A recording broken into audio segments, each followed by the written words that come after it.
రాష్ట్రంలోని private corporate స్కూళ్ల ఫీజుల దందాకు check పెట్టేందుకు ఎట్టకేలకు సర్కార్ సిద్ధమైంది.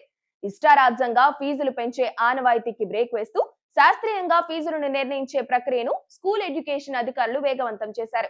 రాష్ట్ర వ్యాప్తంగా ఉన్న 11,000 ప్రైవేట్ స్కూళ్లలో ప్రస్తుతం వసూలు చేస్తున్న ఫీజులు, గత మూడేండ్ల ఆదాయ వ్యయాల వివరాలను కూడా సేకరించాలని విద్యాశాఖ ఆదేశించింది. ప్రతి రెండేళ్లకోసారి 8% మాత్రమే ఫీజు పెంచుకునేలా ప్రభుత్వం ఇప్పటికే సూత్రప్రాయంగా నిర్ణయం తీసుకుంది.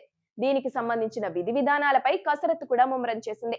ఎంఓయూలు, డిఈఓల ఆధారంగా ఏ స్కూల్లో ఎంత ఫీజు ఉంది, ఏ ఏ క్లాసులకు ఎంతెంత తీసుకుంటున్నారు అనే వివరాలను కూడా సేకరిస్తుంది. ప్రైవేటు స్కూళ్లలో దేని ఆధారంగా బేస్ ఫీజులు నిర్ణయించాలనే దానిపై అధికారులు కసరత్తు చేశారు.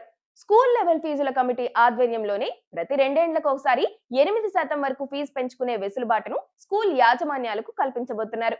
ఒకవేళ 8%కి మించి ఫీజు పెంచాలని మేనేజ్మెంట్లు గనక భావిస్తే దానికి తగిన ఆధారాలు చూపుతూ డిస్ట్రిక్ట్ ఫీ రెగ్యులేటరీ కమిటీకి అపీల్ చేసుకోవాల్సి ఉంటుంది.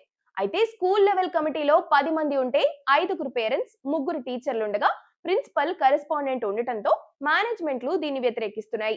పేరెంట్స్ సంఖ్యను తగ్గించాలని కోరుతున్నాయి.